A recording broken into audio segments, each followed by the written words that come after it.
Pleasant good day, saints. I am Lyrical Evangelist and welcome back to my channel. Right now, today we just want to place a little bit more emphasis regarding the last video I did on accountability, and this time we are going to be addressing men. Right now, for the past few days, probably even a week, I've been trying to put a panel together of distinguished gentlemen to come and have a conversation and address some issues, but it's proven issues that as it regards to men and the problems we face in today's society, right? Our temptations, our boundaries, and our mental health, or all that encompasses around being a man in today's generation and society, right? But it has been proven a bit difficult because it is very hard especially for men to expose themselves, especially when and talk about certain topics, especially when the wounds are still fresh, so to speak.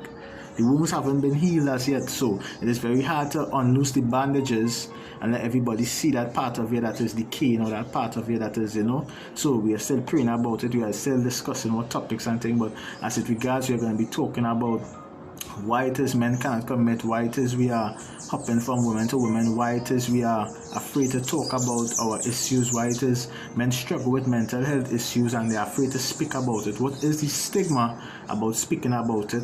Why is there scorn? What is it with this macho man complex that proves that society would dictate that the more dangerous our body counts are sexually, the more respect we will get. The more dangerous our body counts are, the higher when it starts reaching up into double digits, 40 and 50 women, is the more respect we will have. What it is with this macho man complex that we cannot express ourselves without being shamed or ridiculed. As a matter of fact, a few years ago there was this issue with Tyrese crying over a situation between him and his child mother, and he was really reaching out and was thing, and people started clowning him. You see, you reach out and you try the thing and they start making memes about you and they start posting in the shade room. People start tweeting about you, and it's all in this social construct that says a man, from a young child, they teach us not to cry.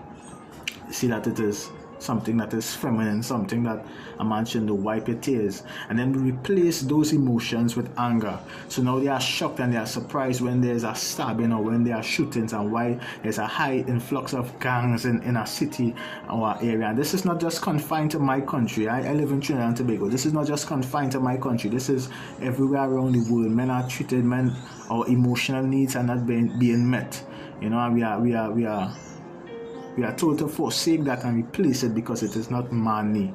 You understand? So we replace that with aggression. So when we have issues now, nowadays we don't know how to deal with that. We don't know how to relate to other people because we just want to use anger. So they teach us when we are in high levels of stress is either we sex it out, find a woman and just release it through sex, or we beat somebody up, or we go in the gym and we just we lift weights and things. So there's no real accountability with men, right? We no longer have mentors. Our mentors now are the rappers, fathers stepping out of the home. I know so many people due to my experiences in rap, and even just personally, I know a lot of people, and I am telling you, I have only about 5 or 6 brethren, partners, homies, whatever you want to call it, that are in their father's lives, that their father in their lives and they're actually good, and from hundreds to just about 5 or 6 and that you could count in your hand.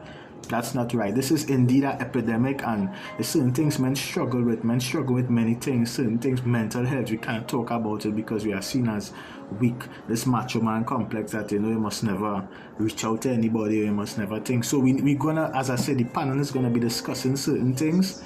And as I say, these wounds are wounds that have not been healed yet. So it's just a bit.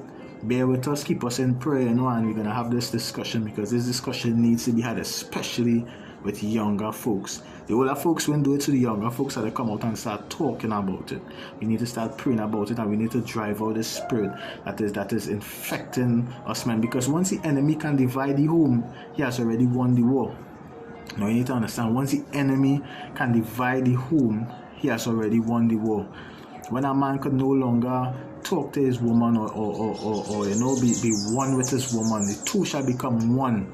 You understand? But now you're divided. The Bible says, Jesus says, a house divided cannot stand. You understand? So if we do not start dealing with the issues of men, you understand, the home will be divided. The man will always leave, or even if he is home, he will not be there mentally. He will be emotionally distant. And a boy child need the approval of his father and the affirmation of his father and the mentorship of his father. Otherwise, he will get it from a gang who will be really willing and ready to call him a brother, who will be really willing and ready to put a gun in his hand and tell him, you could have whoever girl you want, just come and do these things. So it's all about accountability, and we're going to have these discussions. Men's mental health issues, we cannot talk. The one thing that the ladies have on us, fellas, is that they would honestly, now I really love James 5:1, which says, confess your faults one to another and pray for one another that you may be healed. The effectual fervent prayer of a righteous man, I feel it much.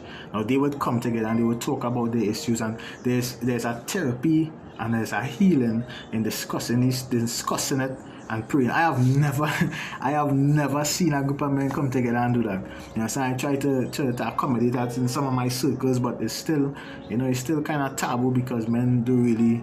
We haven't been programmed to do quite the opposite. You keep it to yourself.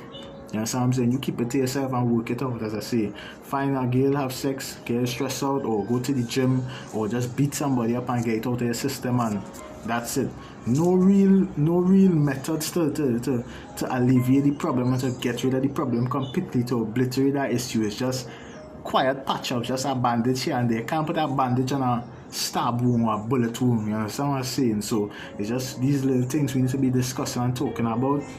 You understand that we will, by God's grace. So you pray for us. And the next thing with men is the lust issue. It's plaguing a lot of men nowadays. Sometimes you don't even have to look for pornography. You could be searching up something on your phone and a porn ad will just pop up right there in your face. You understand? So it's a major lust issue and all pornography and all these kind of things. All of that we are going to cover every single basis. We need to write down everything that is affecting men. You understand? We need to put it down. They need to provide. We are living through a pandemic. You understand? The man is supposed to be the head of the home. But now with the laying off of jobs and all that, a man feeling that he can't provide for his family. No wonder. And you see, the thing about this is the mental pressure also. Men cannot handle that. As I say, they replace that with anger. So now you start seeing domestic cases start surging. They start going higher and higher all over the world. Men start killing their wives and sometimes even their children because they cannot cope, and because they are now afraid that they will be less of a man if they go to somebody for help. You understand what I'm saying?